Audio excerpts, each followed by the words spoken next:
चरस, गांजा, अफीम, ये बॉलीवुड के लिए ना कोई ड्रग्स है ना कोई नशा है। मतलब अगर कोई कहे कि ये चरस लेता है, ये गांजा लेता है, ये ड्रग्स लेता है, वो उनको हंसी आती है। क्यों आती है?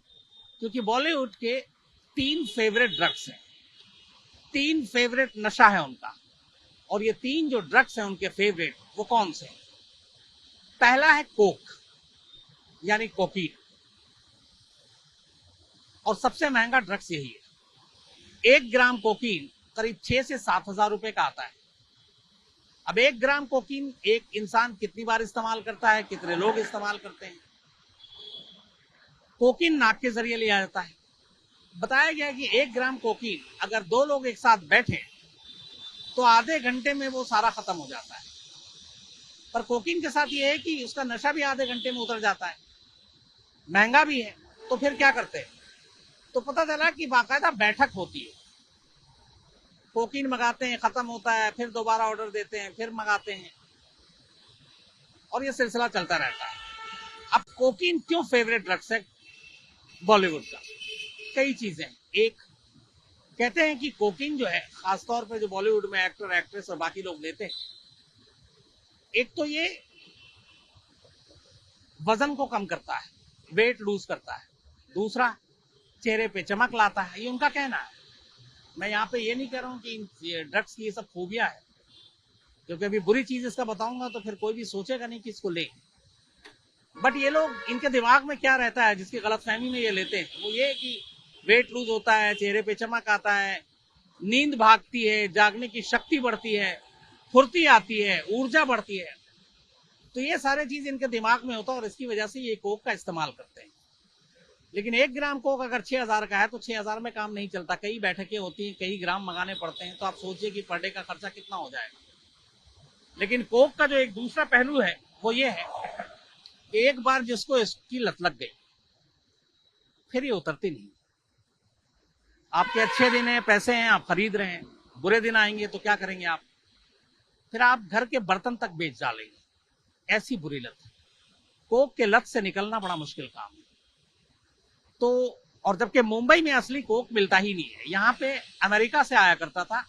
इधर पता चला है कि अमेरिका से आना बंद हुआ है, गोवा से सप्लाई हो रहा है, लेकिन वो भी 50% मिलावटी होता है। बल्कि मुझे तो ये भी कहा गया कि कई बार जैसे 1 ग्राम कोक है, उसमें आधा ग्राम तो कोक होता है, बाकी के आधा ग्राम में टेल्कम पाउडर तक मिला देते हैं, और सामने वाला उसे ओरिजिनल कोक समझ के पी रहा और नशे में झूम रहा है क्योंकि वो कोक पी रहा है, जबकि उसमें आधे से ज्यादा टेल्कम पाउडर है। लेकिन ये सोच की बात है, मानसिक सोच की बात है। तो ये रही कोक की बात, जो बॉलीवुड का फेवरेट ड्रग्स है। दूसरा जो ड्रग्स है वो है LSD। कोक के करीब करीब महंगा ये भी है, 1 ग्राम 6,000 रुपए का आता है।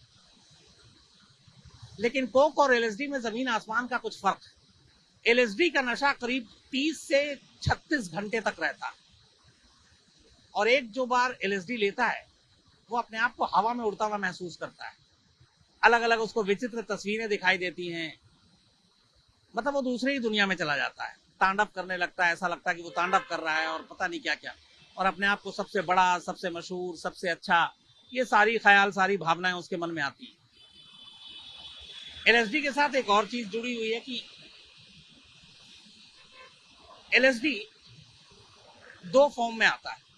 एक लिक्विड में ड्रॉप्स होते हैं, और एक होता है LSD पेपर। कई बार आपको याद होगा बचपन में छोटे छोटे पेपर आते थे जिसको मुंह में रखते थे, मीठा मीठा लगता था। तो ये उसी तरीके का होता है। तो फिल्मी पार्टियों में अमूमन लोग क्या करते हैं कि LSD पेपर लेते हैं, बातचीत कर रहे हैं, एंजॉय कर रहे हैं, और बीच में चुपचाप से एक पेपर निकाला, मुंह में डाल लिया। अब नशे में हो गए वो, और किसी को पता भी नहीं चला। लेकिन LSD का नशा इसलिए खतरनाक है कि ये 30-36 घंटे से पहले उतरता नहीं है, और आपको कहीं दूसरी नहीं बल्कि तीसरी चौथी दुनिया में ले जाता है। इसकी लत भी बहुत खराब है, और ये महंगा भी है अपने आप में। तीसरा MD जो ड्रग्स है ये सस्ता है। ये 1 ग्राम 1400 रुपए का आता है, 1400 का। ये बॉलीवुड की जो फीमेल तमाम लोग काम करते हैं, खासतौर पर लड़कियां, उनमें ये ज्यादा पॉपुलर है। एमडी के पॉपुलर होने की एक और वजह है, एमडी जो आता है वो शुगर की तरह होता है, पानी में डालो तो घुल जाए। तो क्या करते हैं फिल्मी पार्टियों में लोग कि उस एमडी को किसी पानी के बोतल में डाल देते हैं, वो घुल गया, बोतल हाथ में रखा पानी का, पार्टी में मौजूद हैं, बातें कर रहे हैं, बीच बीच में अपना पानी भी पीते जा रहे हैं, एक दो सिप, दुनिया को लग रहा है कि वो पानी पी रहे हैं जबकि वो ड्रग्स ले रहे हैं, और उसके बाद ये नशा चलता रहता है। तो ये 3 खास ड्रग्स हैं बॉलीवुड के फेवरेट, कोकीन यानी कोक, एमडी और एलएसडी। और इसकी सप्लाई का पूरा एक चेन, बॉलीवुड के अंदर के लोग भी हैं जो खुद सप्लाई करते हैं, बॉलीवुड के बाहर के लोग हैं, मुंबई के हैं, मुंबई के बाहर के लोग हैं, और ये सिलसिला चलता रहता है। बॉलीवुड में जो फिल्मी पार्टियां होती हैं उसमें एक चीज है कि पूरा बॉलीवुड इसमें गंदा नहीं है, पूरा बॉलीवुड नशा नहीं करता है। बहुत से लोग आज भी हैं इसमें जो इन चीजों से बहुत दूर है, लेकिन बहुत से लोग हैं जो बिना ड्रग्स के कोई काम नहीं करते। इसी सिलसिले में एक जो बताया गया मुझे, नाम लूंगा नहीं किसी का, एक बहुत बड़े एक्टर हैं, अक्सर उनके घर पे पार्टियां होती और वो ड्रग्स पार्टी होती। उस ऐसे कई एक्टर हैं जो ड्रग्स पार्टी करते हैं, बट वो लोग उन्हीं को बुलाते हैं उन पार्टियों में जो खुद भी ड्रग्स लेते हैं या उनकी वाइफ भी लेती है। तो एक सर्किल है ड्रग्स लेने वालों का, जिनमें उनके अपने दोस्त होंगे, director, producer, script writer, actor, actress, को एक्टर।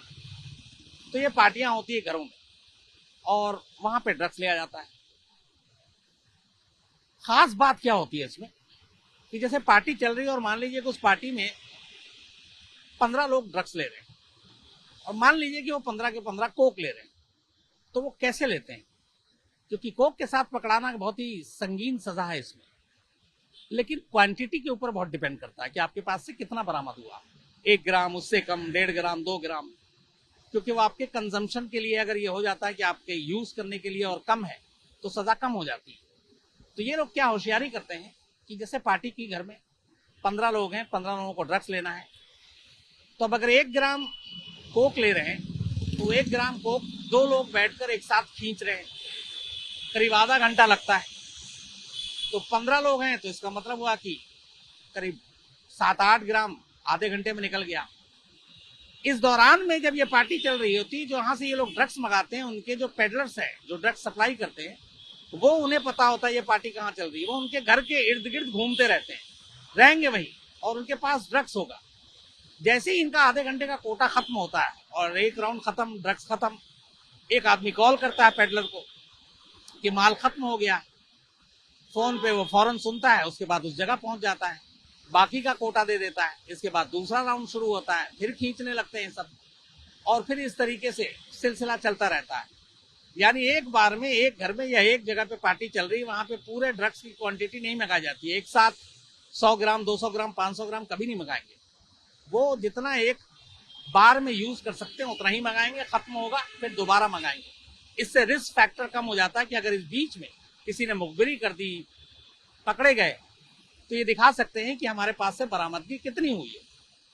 सेल्फ कंजम्पशन के लिए हो रहा था, तो उसमें सजा में बड़ी कमी आ जाती है। जैसे आपको फरदीन खान की कहानी याद होगी, फरदीन खान के पास से जो बरामद हुआ था वो बहुत कम मात्रा में था और इसीलिए जेल नहीं भेजा गया फरदीन खान को, बल्कि रिहेबिलिटेशन सेंटर भेजा गया था 6 महीने के लिए। तो इस तरीके की पार्टी होती है। इसी एक्टर के यहाँ कहते हैं इस पार्टी में कुछ बड़े बड़े भी एक्टर आते थे। उनमें से एक एक्टर अपनी वाइफ को भी लेकर आता था, और एक एक्टर ऐसा था जो बॉलीवुड की कई बड़ी फिल्मों में काम कर चुका है, बड़ा नाम है। वो ड्रग्स लेने के अलावा ड्रग्स सप्लायर भी था। फिल्म इंडस्ट्री को ड्रग्स सप्लाई करने वालों में वो एक था, और उसका नाम फिल्म इंडस्ट्री के सारे लोग जानते हैं। तो वो भी उस एक्टर के घर पार्टी में शामिल होता था और उसी के लोग ड्रग्स भी लाते थे।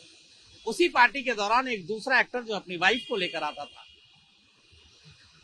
उसकी वाइफ के साथ इस जो ड्रग्स सप्लाई करता है और जो एक्टर भी है और जो पार्टी में भी जाता है, उन दोनों के बीच एक रिलेशनशिप कायम हो गई। दोनों में प्यार हो गया, और इस चक्कर में जो दूसरा एक्टर है जिसकी वो वाइफ थी, उन दोनों का घर टूट गया, बात तलाक तक गई, तलाक भी हो गया। ये बात में पता चली जिस एक्टर के घर में पार्टी होती थी। उस एक्टर को बुरा लगा कि जिसका घर टूटा था वो भी उसका दोस्त था, वो भी एक्टर है, नामी एक्टर। तो फिर इन लोगों ने उस एक्टर का बैकआउट किया जो ड्रग्स सप्लाई भी करता था, जो उनका दोस्त भी था, जो एक्टर भी था, जो उन लोगों के साथ फिल्मों में भी काम कर चुका था। और इस इंसिडेंट के बाद इन सभी ने उसका बायकॉट कर दिया। वो जो एक्टर है जो फिल्म इंडस्ट्री में ड्रग्स सप्लाई करता है, उसके बाद बाकी लोगों ने भी धीरे धीरे करके उसका बायकॉट किया, उसे फिल्में मिलने भी बंद हो गई। अभी जो मेरी जानकारी है, फाइनेंशियली हालत अब ठीक नहीं है, गाड़ी भी उसकी गिरवी पे है शायद, और फिल्मी बिरादरी का एक बड़ा हिस्सा उसका बैकआउट कर चुका है। तो ये सारी चीजें ये बताती हैं कि फिल्म इंडस्ट्री में ड्रग्स का क्या रोल है। कहते हैं कि यहाँ पे जो ड्रग्स नहीं लेता उसे बाकी लोग बड़ा कमतर, छोटी जगहों से आया हुआ ऐसा मानते हैं उसके बारे में कि यार ये क्या है, ये हमारे बीच कहां से आ गया। तो ये एक सोच है।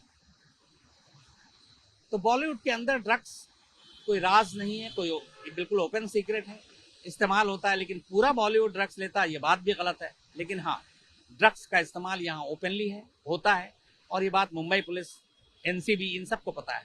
इल्जाम तो ये भी है कि नारकोटिक कंट्रोल ब्यूरो जिन लोगों को पकड़ती है वो सारी छोटी मछलियां हैं। असल में जो बड़े लोग हैं उनकी तरफ से एनसीबी को भी चढ़ावा जाता है, और इसीलिए एनसीबी उन लोगों पे हाथ नहीं डालती। ये जो पूरा ड्रग्स का सिंडिकेट है, इनकी पहुंच बहुत ऊपर तक है, पैसे बेइंतहा है इस पेशे में, और इसीलिए वो पैसा बेइंतहा फेंकते हैं। और कई एजेंसियां और बाकी लोग इस पैसे के लालच में अपना फर्ज ईमानदारी से नहीं पूरा करते हैं, और यही वजह है कि बॉलीवुड में ड्रग्स फल फूल रहा है। अब देखना यह है कि रिया चक्रवर्ती और शौविक के जरिए ये जो ड्रग्स की बात आई है और एनसीबी जांच कर रही है, क्या ये सिर्फ इस केस तक सीमित रहेगा या फिर नारकोटिक कंट्रोल ब्यूरो बाकायदा इस मामले में आगे बढ़ेगी, फिल्म इंडस्ट्री के बारे में छानबीन करेगी, बड़ी मछलियों को पकड़ेगी, और एक तरह से ये पूरा ड्रग्स का जो मकड़जाल है इसको साफ करेगी। ये आने वाले वक्त में पता चलेगा। जहां तक सुशांत केस की बात है, आज भी माँ बाप को बुलाया गया, पूछताछ हो रही है, ईडी में ही पूछताछ हो रही है, एनसीबी में ही पूछताछ हो रही है, लेकिन अभी तक क्या कुछ नतीजा है ये सामने नहीं आया। तो जैसे ही इस बारे में सामने आएगा वो मैं जरूर बताऊंगा आपको। एक बात और कहनी थी आप लोगों से आज कि मैं लगातार कह रहा हूं कि जब से मैं यहाँ आया हूं हमारी फैमिली के इतने लोग मिल चुके हैं, अब तो तादाद करीब 8-9 हजार हो गया होगा। आज बहुत ज्यादा मैं एक इमोशनल हो गया। एक फैमिली यहाँ से करीब 1 घंटे से दूरी पे जो रहती है वो यहाँ मिलने चली आई, और मैं कहानी की तरह बताता हूँ। मैं जिस जगह बैठा हूँ लगभग यहीं बैठा था, और मेरे सामने से वो 3 लोग थे चले आ रहे। जब वो करीब आए तो मुझे लगा कि शायद उनको कहीं जाना हो, और वो रोने लगी। मुझे बड़ा अजीब लगा। फिर मैंने पूछा आप कौन, कहाँ, मतलब मुझे लगा कि शायद कुछ प्रॉब्लम है, क्या है। तो उन्होंने कहा मैं तो सिर्फ आपसे मिलने के लिए आई थी। तो मैंने पूछा कि फिर आप रो क्यों रही। तो वो एक प्यार, और साथ में एक बिटिया थी वो भी रोने लगी, और उनके साथ एक छोटा सा बच्चा प्यारा सा वो भी। ये सीमा जी थी जो मुंबई वासी में रहती हैं, और उनकी बिटिया थी श्रेया और शौर्या। ये तीनों एक करीब घंटे की दूरी सफर तय करके यहाँ तक आई थी सिर्फ मिलने के लिए। उस वक्त फ्री भी था मैं, काफी लंबी बात भी हुई, बड़ा अच्छा लगा। लेकिन आज मैंने सोचा कि इस तरीके से जो लोग मिलते हैं और इतना प्यार देते हैं, मतलब अब सामने वाला अगर रोने लगे तो फिर डर भी लगता है कि अगर कभी मैंने गलत किया, आप लोगों की भी उम्मीदों पे ना उतरा, तो फिर क्या होगा। तो कर्जदार हो गया हूँ जब से मुंबई आया हूँ बहुत सारे लोगों से। बाकी जगहों पे ऐसे मिलता रहता हूँ, लेकिन यहाँ जिस तरीके से प्यार दिया लोगों ने और क्राइम तक की फैमिली ने, मतलब ऐसे बहुत सारे लोग हैं जो चले आते हैं। कुछ ने कहा कि मैं आया हूँ सर, मेरा नाम भी लीजिएगा। एक गोविंद जी आए थे, कैब ड्राइवर हैं। शिव कुमार आए, इनके बारे में बताता हूँ। ये मोदक लेकर आए थे, बाकायदा मोदक जो था वो इतना लाजवाब था, पूरी टीम ने खाया। और जो सीमा और श्रेया जी आई थी बाकायदा चॉकलेट लेकर आई थी। लेकिन जिस तरीके का प्यार आप लोगों ने दिया, सच बताता हूँ मैं बड़ा डर जाता हूँ कि बस कभी गलती ना हो मुझसे। और जैसा उन लोगों ने कहा कि जिस तरीके से आप कहानी सुनाते हैं, जिस सच्चाई से सुनाते हैं, तो हो सकता है मुझसे, मैं भी इंसान हूँ, कभी गलती कर जाऊँ। अगर कर जाऊँ तो माफ़ कीजिएगा, लेकिन कभी जानबूझ के गलती नहीं करूँगा, ये मेरा वादा है। और कभी कोई झूठी खबर आपको सुनाऊंगा नहीं, ये भी मेरा वादा है। कई बार ये हो सकता है कि जो जानकारी है वो आधी अधूरी हो जाए, कई बार है कि गलत निकल आए, बट अपनी तरफ से जानबूझ के कभी ऐसा नहीं करूँगा, ये मेरा आप सभी से वादा है। तो आज इतना ही। कल आपसे फिर मुलाकात होगी किसी नई कहानी के साथ रात 9 बजे। तब तक अपना ख्याल रखिएगा। Thank you very much.